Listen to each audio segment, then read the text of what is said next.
Com meia hora para cada um. Tá, ok. Obrigado, Cristina. Obrigado também aos organizadores do evento, o Sérgio, a Silvana e demais pelo convite. É um prazer voltar aqui à USP e reencontrar os colegas para discutir esses autores e temas que fazem parte da minha pesquisa. E, bom, então desnecessário dizer da minha satisfação de estar aqui, mas uma satisfação também que aumenta, que se intensifica após o que foi dito no primeiro momento do colóquio, na parte da manhã, quero dizer, né, a primeira mesa que discutiu Maquiavel, porque muito do que eu vou dizer agora, que eu vou apresentar na minha comunicação, foi ali adiantado, e é preciso reconhecer, foi dito com muito mais precisão e profundidade do que eu vou dizer. Então, mais uma razão para agradecer os colegas, eles de fato tocaram no tema, e que é exatamente a leitura que o Lefort faz de Maquiavel, ou melhor, problematizar a leitura que o Lefort faz de Maquiavel da seguinte maneira, né? Não se trata não é esse o meu objetivo, não se trata de fazer não cabe fazer uma crítica da leitura de Lefort, não é isso, mas de compreender como Lefort mobiliza certas categorias na sua leitura de Maquiavel, como isso funciona no âmbito do pensamento de Lefort, e perguntar se isso não gera alguns impasses ou algumas tensões na leitura do texto de Maquiavel. Quer dizer, marcar então um pouco a distinção entre qual é o projeto filosófico do Lefort, uma ontologia do político, nós podemos adotar esse termo, alguns comentadores enfatizam com essa perspectiva, enfatizam essa dimensão do pensamento lefortiano, e o que seria, de outro lado, Newton mais cedo utilizou o termo fenomenologia do político, mas como quer que seja, o que seria uma reflexão política na chave de Maquiavel. Quer dizer, o objetivo da comunicação é esse, tentar compreender um pouco a distinção ou as distinções entre uma coisa e outra. E eu havia começado o texto retomando alguns aspectos da leitura do Lefort, mas que me parece desnecessário, tentando identificar ou destacar quais pontos a interpretação de Lefort constitui uma contribuição significativa, esclarecedora, iluminadora da obra de Maquiavel, mas a partir desses pontos colocar em xeque se o tratamento que Lefort dá a Maquiavel não termina por conduzir a alguns paradoxos na leitura de Maquiavel. Quer dizer, desses pontos, evidentemente, a noção de conflito e a negatividade do desejo tem destaque, evidentemente. Bom, como já foi dito mais cedo, em diversas ocasiões, acho que isso irá se repetir, Lefort, na sua interpretação, enfatiza a dimensão conflitiva da política a partir de Maquiavel, e quando Lefort examinar essa questão do conflito, ele destaca justamente a oposição inconciliável, insolúvel, assimétrica ou dissimétrica entre o desejo dos grandes, o desejo de dominar, e o desejo do povo, o desejo de não ser dominado. Mas o modo como Lefort explora esse ponto do pensamento maquiaveliano, seja o conflito, seja essas oposições que estruturam o conflito, conduz, a meu ver, a uma espécie de categorização, de conceitualização dessas noções, que fazem todo o sentido no âmbito da obra do Lefort, mas que eu não sei se deixa na sombra ou obscurece alguns aspectos do pensamento de Maquiavel. Então, evidentemente que o caráter maior, o peso da noção de conflito, É claro que ela é perfeitamente válida, é uma chave para se ler o texto de Maquiavel, evidentemente, mas a questão mais precisa é se, ao tomar o problema do conflito e dos desejos em Maquiavel, Lefort não recua a sua análise para um domínio, para um território que não é aquele frequentado por Maquiavel. Mais cedo, a oposição que foi feita entre ser e história, eu acho que ela é pertinente para pensar essa distinção e essa tensão, então, e ela é fundamental, porque se pensarmos então que está em jogo para Lefort compreender essa cena originária em que o político pode emergir, esta cena originária parece se colocar fora do campo da história. Quer dizer, esse o ponto preciso. Há uma passagem do texto do Lefort que eu havia destacado, mas como embaralhei aqui um pouco o meu texto, eu não sei se consigo encontrá-la, mas, como quer que seja, a passagem diz exatamente que é uma passagem que está... que se encontrava, se não me engano, no trabalho da obra, em que Lefort afirma que esse conflito que organiza, que estrutura o político, de onde o político pode emergir, ele pré-existe à realidade empírica em que ele se efetiva. Eu acho que essa passagem ela é emblemática, eu acho que ela nos coloca no caminho para percebermos essa diferença. Esse é um conflito que pré-existe. Então, que cena é essa que Lefort parece descrever?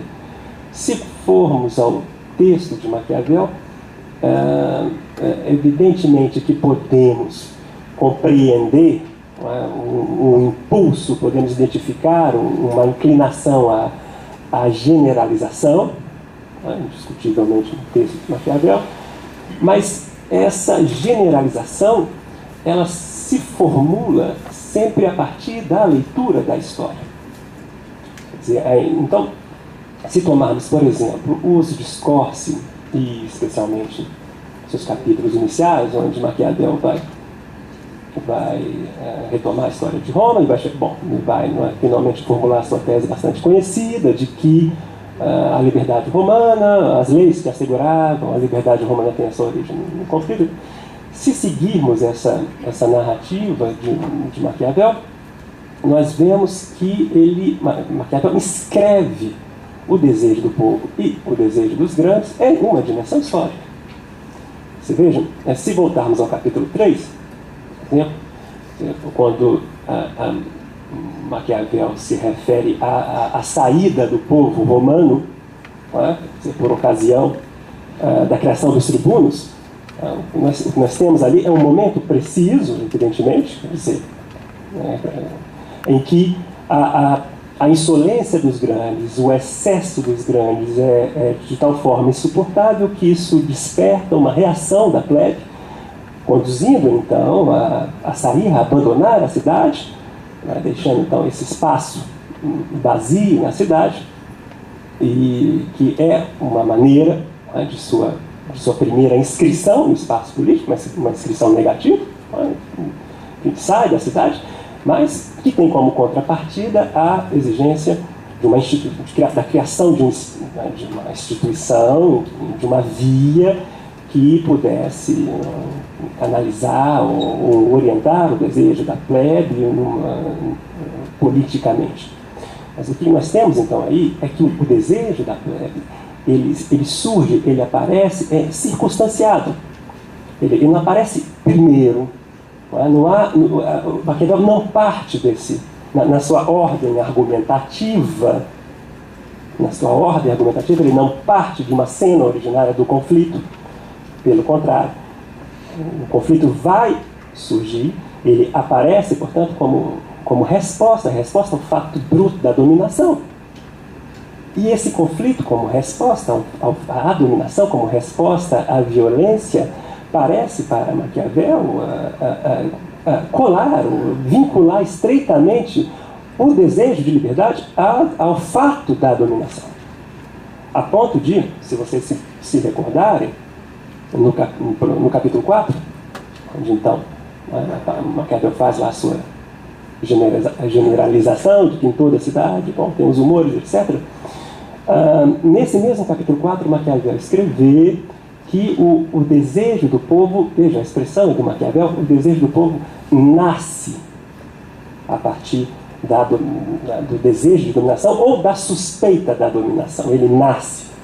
Quer dizer, há uma gênese identificável. É evidente que não se trata de reduzir isso a uma narrativa histórica objetiva, de reduzir isso à empiria, certamente que não, mas há uma gênese do desejo, e me parece que a ideia de gênese do desejo no texto de Maquiavel é dificilmente conciliável com a ideia de uma cena originária. Porque o originário é precisamente aquilo que não tem fundamento. O originário é justamente aquilo que fundamenta, a partir do qual nós podemos compreender o tempo, ou podemos compreender o evento, o acontecimento ou a experiência.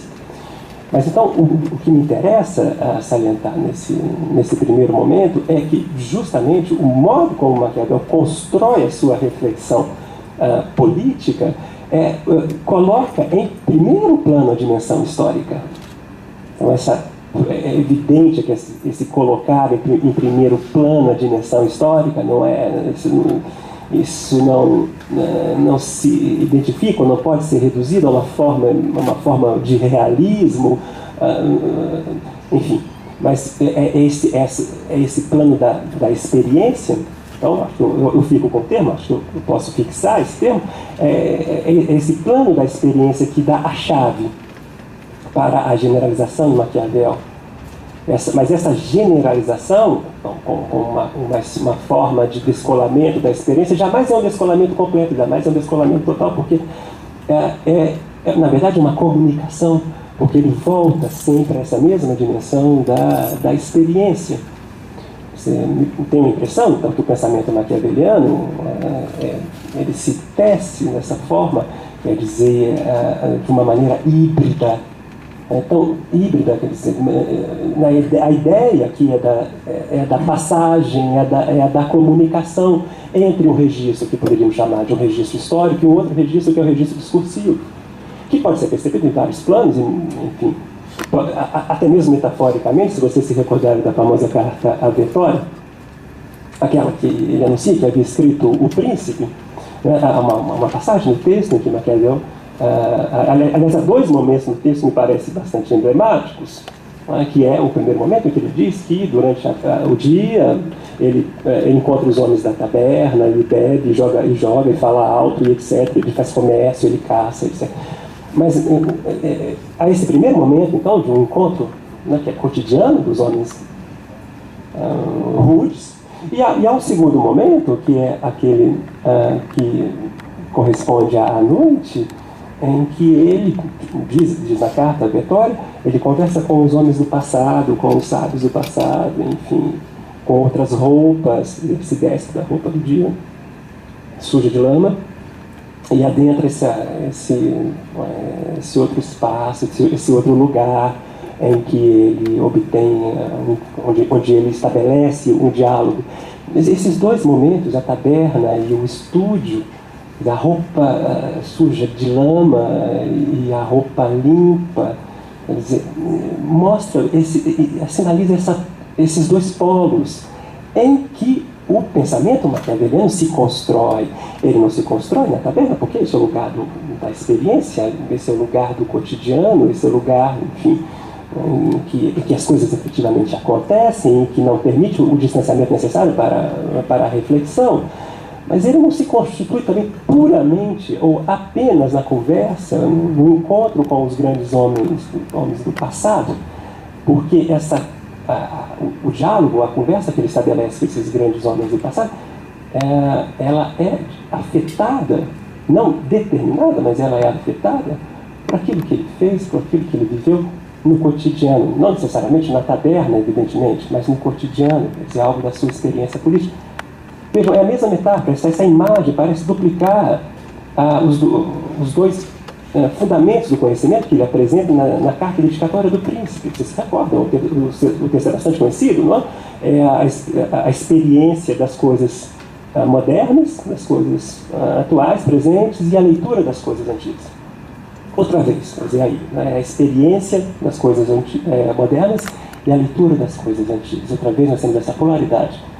E é justamente em relação com uma coisa, entre um ponto, entre um polo, o outro, que o pensamento maquiaveliano vai se construir, ele vai se constituir. Então, eu tenho a impressão que quando Lefort identifica algumas noções maiores do pensamento de Maquiavel, e isso faz todo sentido no trabalho reflexivo de Lefort, mas quando ele identifica essas categorias, ele subtrai algo dessas categorias, que é justamente essa dimensão histórica, que, no entanto, em Maquiavel, sem a qual essas categorias não poderiam ser constituídas. Então, aí está um ponto que me parece problemático. É verdade que a leitura do Lefort, sobre diversos aspectos, ela esclarece, evidentemente, o texto maquiaveliano, e ela nos fornece um instrumental conceitual poderoso, importante, para ler o texto de Maquiavel. Mas eu tenho a impressão que aquilo que em Lefort é constitutivo, digamos assim, na ausência de um termo melhor, em Maquiavel é heurístico. Por exemplo, para tentar ser mais claro, a negatividade do desejo. A leitura de Lefort me parece que nos oferece um enorme ganho ao insistir sobre este caráter radicalmente negativo, indeterminado do desejo. Vocês se recordam, não é? O Ames falou mais cedo, enfim, acho que Sérgio e Milton vão retornar ao tema. Enfim, é um desejo sem objeto, né? Um desejo sem objeto. Okay? Quer dizer, isso tem a grande vantagem de limpar um pouco o texto maquiaveliano das interpretações naturalistas, das interpretações historicistas, quer dizer, que tendem a tomar a noção de humor em uma chave substancialista, como se os humores tivessem um fundamento antropológico ou de outra natureza, ou como se eles, de fato, pudessem ser totalmente absorvidos ou explicados historicamente, tá? Eu digo empiricamente.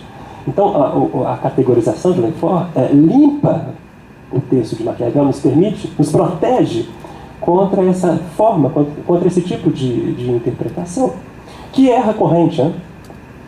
Que é recorrente, quer dizer, em certos meios acadêmicos, nós, não raro, encontramos justamente esse Maquiavel, que nos apresenta uma concepção, uma versão substancialista dos desejos e consequentemente, dos conflitos. Então, o texto de Lefort nos dá, talvez, um aparato, nos fornece um aparato para apreender algo de fundamental no Maquiavel, que é justamente o caráter, como disse o Ames, eu acho que o Sérgio também, o caráter essencialmente político do desejo do povo, o mesmo valendo para a categoria do povo, que é tomada em Lefort como uma categoria política, essencialmente política. Mas veja, qual é a questão que me parece importante observar? É que em Lefort essa negatividade do desejo é tomada em sua radicalidade, em sua completa indeterminação, o mesmo valendo para o povo. Como discutimos aqui ontem, acho que foi a própria Marilena que lembrou bem isso, não é? Que na perspectiva lefortiana, o povo é precisamente aquele que não exerce o poder, que não pode exercer o poder, porque se o fizer, deixa de ser povo. Então, na economia do pensamento lefortiano, a categoria do povo tomada em sua natureza essencialmente política, configura papel do povo, determina o papel do povo a ser esse, determina o papel do povo como a de um agente, um agente da contestação. Essa espécie de energia, enfim, que relança, que recoloca o problema da instituição, que excede a instituição, que excede a lei, etc, etc. Então, contudo, então isso que em Lefort, isso que eu estou chamando, eu sei que o termo talvez não seja apropriado, mas isso que em Lefort é constitutivo, isso integra a economia do seu pensamento, eu não sei se isso se aplica tal qual em Maquiavel. Então, seja no que concerne ao desejo, seja no que concerne ao povo, tenho a impressão que, se levarmos em conta que na sua reflexão a dimensão histórica, né, é acentuada, ela tem este peso, seria preciso, então, redimensionar essa negatividade do desejo. Será que Maquiavel apresenta sempre desta forma o desejo do povo? Será que em algumas passagens do texto de Maquiavel nós não podemos compreender que a negatividade do desejo do povo ela não é conjugada com uma abertura para a positividade? Certamente, isso não é Lefort, não é? Insisto nesse ponto, mas tenho a impressão que sim. Quer dizer, essa é a recusa da dominação, uma vez que podemos lastreá-la no texto de Maquiavel a este momento circunstanciado, onde recusa da brutalidade da dominação, a recusa da violência, essa recusa da dominação do povo, ela é também, me parece, ela é também abertura para uma nova instituição, uma nova forma de organização do político, na qual, enfim, a dominação não é elidida, ela não é eliminada, mas ela é reenquadrada, ela é reformulada na forma da lei, ou graças à lei. A dominação brutal se é substituída pela dominação pública. Essa violência privada, então, que caracteriza o desejo de comandar dos grandes, deve ser substituída por uma violência pública, em que as instituições e as leis, enfim, fazem a contenção ou fazem um limite ao desejo do povo, ao mesmo tempo que não esgota, ao mesmo tempo que não exaure. A ponto de, em certas passagens, eu destaco uma delas, Maquiavel definir o desejo do povo como o desejo de leis, o desejo de viver segundo a lei. Há uma passagem da história de Florença, não acredito que Sérgio vai se referir a ela na sua exposição. Há uma passagem da história de Florença em que Maquiavel define precisamente dessa maneira o desejo do povo. O desejo do povo é viver segundo as leis. Aí me parece que não está em questão a natureza dissolvente do desejo do povo, quer dizer, o seu potencial contestatório. Não, vejam, não que isso esteja eliminado, mas não é isso que é proeminente. Não é proeminente essa sua força contestadora, mas a sua adesão a uma forma de dominação que é a da legalidade, que é a institucional. Veja, se o desejo do povo não é apenas dissolvente, mas se ele também pode ser traduzido numa adesão às instituições, me parece que somos obrigados a reconhecer que há uma dimensão positiva. Então, aí, se há uma dimensão, ou se talvez o termo dimensão seja um pouco vago, talvez uma abertura para a positividade do desejo do povo. E se for assim, me parece que o próprio povo tem de ser pensado em Maquiavel não somente como este agente da contestação, mas como um sujeito político, certamente portador desse desejo, um princípio desejo negativo, mas como um sujeito político que adentra a cena política e nela exerce um papel, nela exerce uma função que não pode ser plenamente compreendido pela negatividade. Quer dizer, eu tenho a impressão que um dos aspectos mais inovadores do pensamento maquiaveliano é precisamente o de identificar essa presença do povo no espaço político. Mas essa presença do povo não significa que o povo ali é meramente um agente de um desejo negativo que, como Lefort diz em diversas ocasiões, que do poder não quer nada, ou seja, que não quer exercer o poder. Eu tenho a impressão que, enfim, quando o papel, ou a função, ou o lugar do povo é definido dessa forma, perdemos de vista a figuração, as diversas figurações do povo no pensamento de Maquiavel. Nessas diversas figurações do povo no pensamento maquiaveliano, ele aparece sob diversas roupagens, sob diversas formas. Por exemplo, aparece a imagem, a figura do cidadão soldado. Tá? Quer dizer, o que é esse ideal que aparece no Maquiavel? Né?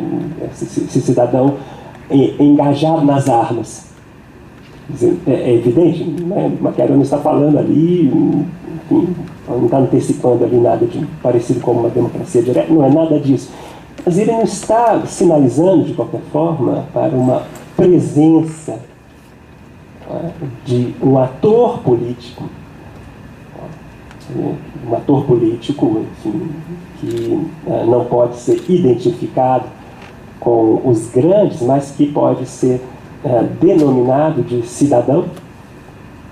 Enfim, não é, portanto, uma certa noção de cidadania que pode ser construída a partir desta imagem e de outras imagens também do texto de Maquiavel, que eu não tenho aqui o tempo de explorar. Já recebi aqui o recadinho aqui para terminar a minha apresentação. Eu queria apenas ler a conclusão do texto. E, enfim, bom, então, para concluir, eu gostaria de fazer notar que, ao identificar o caráter originário da clivagem social e ao enfatizar o caráter negativo do desejo do povo, Lefort realiza uma das leituras mais originais e estimulantes do pensamento de Maquiavel, colocando a nu seus problemas e noções maiores e fornecendo um instrumental analítico poderoso para todo aquele que se aventura pela obra do Florentino. Para levar a cabo sua exegese, elaborada ao longo de 15 anos de trabalho, no tempo da preparação do Travail de l'Œuvre, Lefort mobiliza referenciais teóricos mais variados, mas facilmente reconhecidos. A tradição marxista, a antropologia, a psicanálise, a fenomenologia fornece as ferramentas com que Lefort constrói seu texto e seu quadro hermenêutico. Não deve causar surpresa o fato de, em determinados momentos, esse heterogêneo background resultar em uma abordagem de forte teor conceitual, a qual jamais desconsidera a especificidade da escrita maquiaveliana, mas que não deixa de conduzir a alguns impasses. O que tentei fazer nas páginas anteriores, quer dizer, que eu não li para vocês, foi localizar e discutir um deles, ou seja, de que a ênfase na dimensão originária do conflito pode levar a uma conceitualização de certas categorias, como o desejo do povo, que termina por produzir tensões no interior do pensamento de Maquiavel, sendo a mais evidente delas infletir a noção de negatividade no desejo em uma dimensão que vai terminar por descarná-lo, a tal ponto que seria difícil compreender como ele pode efetivamente operar no campo da experiência política. Mas para colocar em exame esse aspecto da leitura de Lefort, pareceu-me mais adequado situar a discussão em um terreno metodológico. Não tive ocasião de explicitar isso para vocês, mas enfim. A escrita de Lefort se encontra submetida a uma lógica de conceitualização diferente daquela de Maquiavel. O influxo da fenomenologia parece ser suficientemente potente para colocar na pauta da sua agenda filosófica uma redescoberta do político que não deixa de manter fortes afinidades com a ontologia do político, ou ao menos explicita a dimensão ontológica do político. Ora, nesse quadro de análise, é incontornável operar um recuo frente à realidade política compreendida em sua dimensão existencial, fática, empírica, histórica. Aqui eu tomo os termos de maneira intercambiada, em busca de seu sentido originário. Os méritos desse procedimento são indiscutíveis, ainda mais em um pensador da envergadura de Lefort, mas corre o risco de deixar na sombra um importante lado da verdade efetiva de Maquiavel, a saber, a indissociabilidade entre a escrita e a experiência, ou o sentido maquiaveliano desse binômio. Não no sentido lefortiano, que também tem essa relação de escrita e experiência, mas no sentido maquiaveliano desse binômio. E, no entanto, creio que qualquer consideração acerca da obra de Lefort é um desdobramento de sua própria potência, da obra de Lefort, de modo que minhas observações, mesmo sendo equivocadas, e provavelmente o são, apenas são possíveis porque adentram um território delimitado pelo próprio Lefort. Dizendo de outra forma, Lefort conduz seu leitor com muita habilidade pelo texto de Maquiavel, fazendo frequentar regiões pouco conhecidas ou mesmo ignoradas, revelando os segredos de uma paisagem que somente são acessíveis a um olhar percussiente. Mas justamente o guia demonstra tamanha desenvoltura e familiaridade com o terreno explorado que o leitor terá uma grande dificuldade em definir se ele se encontra em terras maquiavelianas ou lefortianas. Mas se ele for paciente e obstinado, irá entender ao término da viagem que a questão principal não é a demarcação de fronteiras, mas seu embaralhamento, produzido somente pela autêntica obra de pensamento. Obrigado.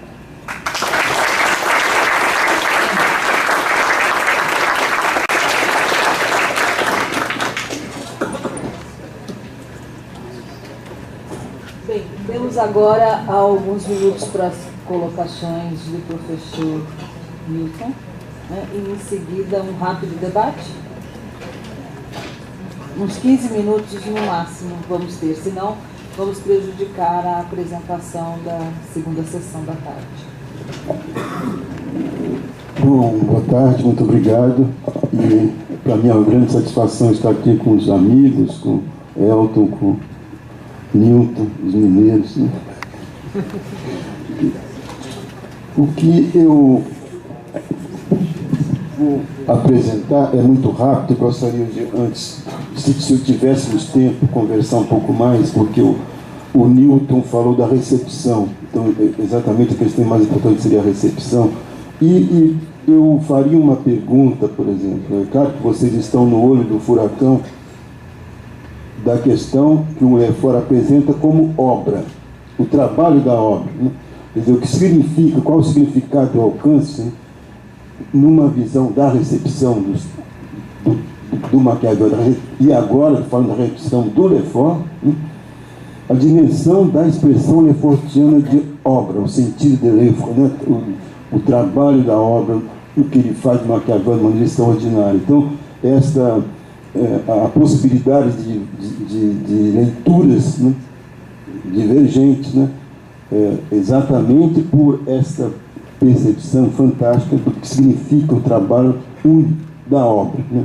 E o Lefort também no seu trabalho, que é o caráter enigmático de várias passagens, sobretudo quando o Elton levanta a questão, o desejo sem objeto, me leva a pensar qual seria então a visão, a concepção política do Lefort. Por vezes dá a entender que seria apenas uma contestação sem nenhuma pretensão de afirmar-se positivamente. E eu me pergunto, será que é isto só o Lefort ou tem muito mais do que isso?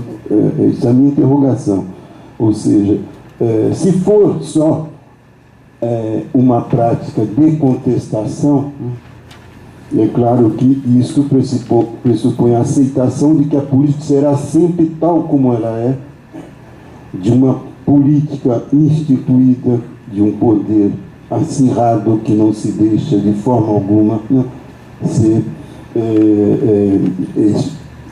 deposto, né? E por outro lado, né, uma ação política que será sempre contestação. E seria contestação no vazio, ela se alimenta disso, isso seria ação política.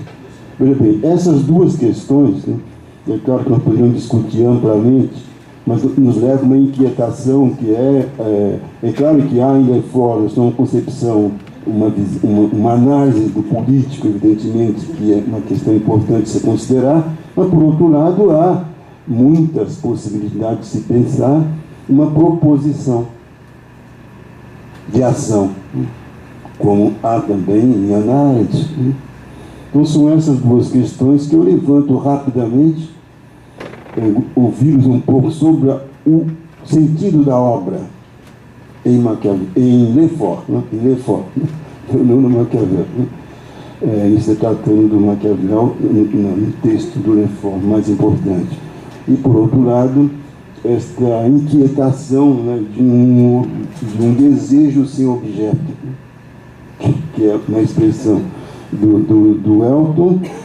E depois uma outra questão também interessante, né, que até que ponto, né, se nós levarmos em consideração o sentido que o Lefort dá para a obra, né, faz sentido pensarmos, por exemplo, que em certos momentos nós podemos estar em terras maquiavelianas e em outros momentos em terras lefortianas. Mais uma vez, uma provocação ao Elton.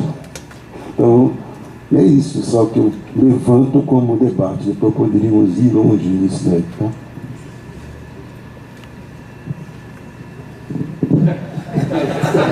Sou eu?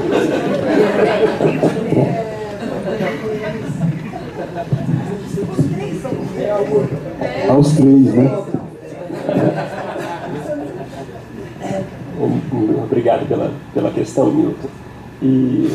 Mas é justamente isso. Quer dizer, bom, em primeiro lugar, assim, é evidente que se eu quis fazer essa demarcação entre o Maquiavel e o Lefort, apenas faço porque há algo de comum, há uma afinidade forte entre os dois autores. Quer dizer, o trabalho que eu me dei aqui foi de tentar distinguir pontos em que parece não haver uma convergência, mas o que condiciona, o que torna possível o trabalho que eu quis empreender é justamente porque são autores que partilham noções ou uma compreensão do político que são essencialmente afins. Então, por isso que eu situo, um pouco desconstruindo o que eu quis fazer no final do texto, meu trabalho como um efeito da obra Lefort, em continuidade, portanto, com o trabalho do próprio Lefort, que se coloca em continuidade na obra de Maquiavel. Então, na verdade, a perspectiva é essa.